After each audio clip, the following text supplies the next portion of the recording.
Supposedly yeah, it's recording. All right, so we're trying to do something a little bit differently and give a whole bunch of information in an small kind of advising sessions. I did this with seniors yesterday, so I'm doing this with you all, and we're going to see if this information is actually helpful. This is information sometimes we do not get to whenever we're doing individual advising sessions. So the handout that I gave you, and that will be on the videotape as well, is also on the sheet here. So I will be going through this information just so that you can have an idea of what it is that we're talking about. One of the things that I think is helpful sometimes when you get into college is to understand the terminology that's used in college. And so I don't know how it does it. Okay, so there we go. So when we go over here and look at some of these websites that are on here, there are some really cool just things that I didn't know when I was in college about how a university is structured. So, yeah, if I stand in front of it, then it'll see it. So how a university is structured, so that's an example of some terminology that's helpful to know. Did you know that there are 5 colleges here in the university? Some of you might know that, other people might not. Do you know what the majors are in our department or what the types of degrees are? Okay. So, do you know how many credit hours are made up in a major versus the core? I didn't know any of this until I was a college professor. I just took the classes that they told me to take. So, when you look at that particular, as an example of one of the handouts that's on here, there's also some good campus resources and toolkits. And so this is a really good, a lot of what I'm showing you are things that you should just look at on your own. But the College of Social Sciences and Communication has what they call the link. And in their link, they've got these, it's a Student Success Center. They've got, if you were to actually try to find it on the website, you would go here, but I've given you the direct link. So they have success things. So let's say that you're having trouble with note-taking or reading or time management. They actually will have some specific sources, including video resources, of how you go about doing those particular things. And so these are sources that I didn't know about until recently that were available to you, and that when I was in college I didn't have. And so I was a little bit lucky in some of the ways that I studied to get okay grades, but sometimes we can be a little bit more purposive and not be lucky by looking at sources like this. So that's one of the things that I would suggest that you do anytime you're working on thinking about how to get better as a student. And that's something that I like to talk to students about, but sometimes when I'm meeting with you in this 30-minute time period of which classes are you going to talk about, I forget to talk about these kinds of things. So all of the things that I'm talking about here are related to things that sometimes we might get to talking about, and other times we might not. Another thing that I think is helpful, and I will provide this as a handout on the screen or a link to this. And so I need help handing these out. I want you to take one of these, each of these. So actually maybe you can just pass them. And what you'll see when you look at these is that one of these is a 2-year plan. If a person comes with like junior coursework, and they're freshman, sophomore, and they're coming in as like a junior, that would be like Rajan, for example, is coming in, almost as a junior. Then you would take the 2-year plan. If you're a 4-year student, so you start as a freshman, then you need to come up with a 4-year plan to finish. Now, some of you are taking courses just because you love to take courses, and that's fine. So you don't have to create a 2-year or a 4-year plan. Thank you, Gloria. But I think it's helpful for you can kind of see if you have a plan like this, it will help you finish in a certain percentage, a certain number of years. So what you all don't know is when I register you for classes or get you to talk, or when your advisor actually talks to you, thank you.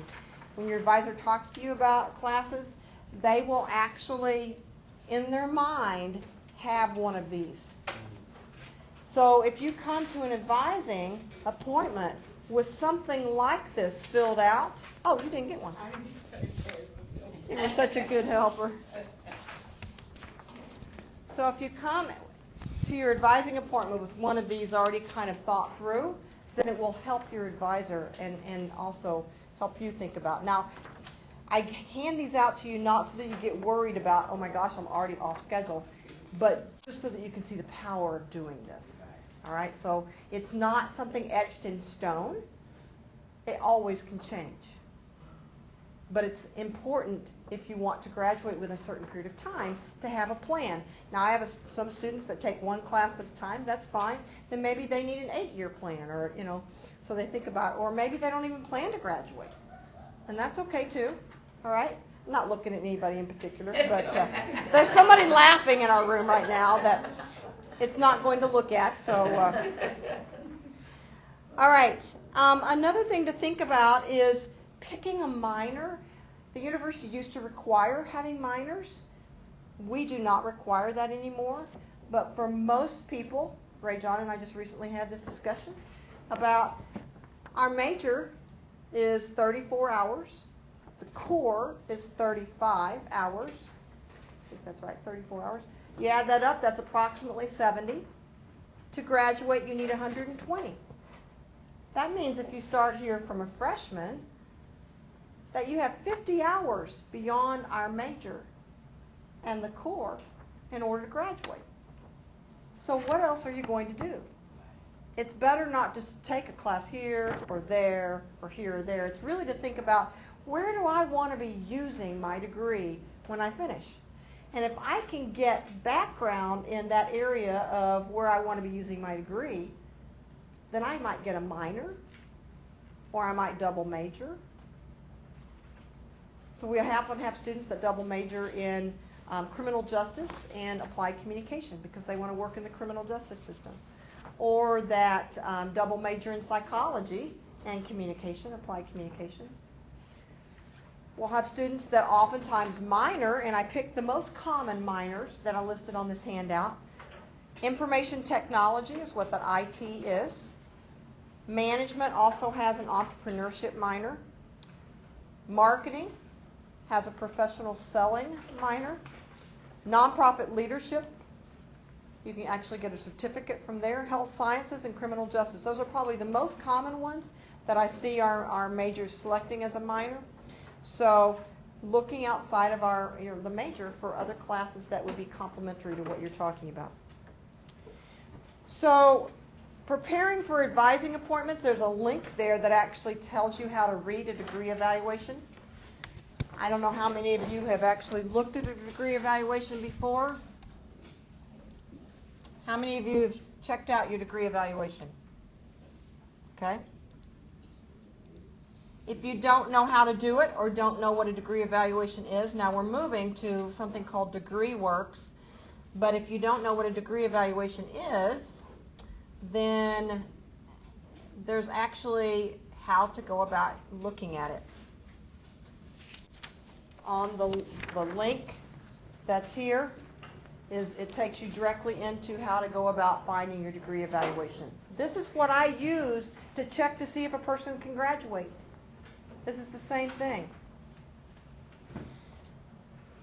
I also list there for you some career preparation resources. The particular one that I list there has a lot of ideas about how you research companies, how you write a resume, how you write a cover letter, how you ask for letters of recommendation.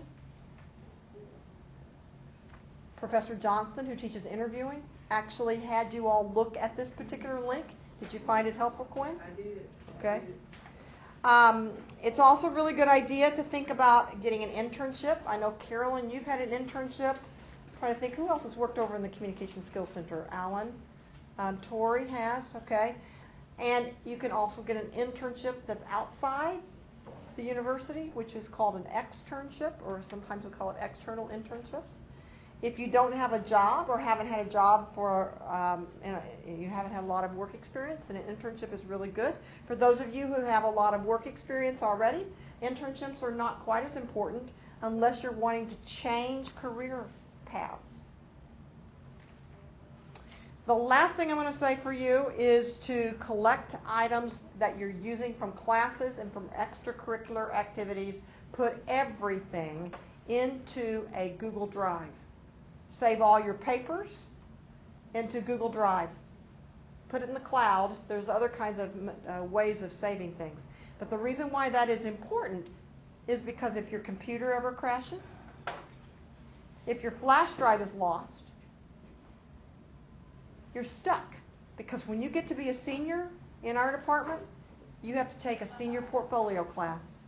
And that class requires you to identify samples of work samples or class samples or examples of times in which you have actually applied the things that we have talked about in our program. And if you have not saved those things, or you have to go home and find the paper copies, it used to be, Mom, did you put all those in a box for me? It's like, okay. But so always put everything into, at the end of every semester, I just tell people, upload everything into a Google Drive folder. Put the name of the course on that, just upload it. Y'all should see my drive. I have probably the most organized drive I have. I've kept everything since before I became a student. So she's a used it until this yeah. So she's a great example. Quinn's a great example here of that.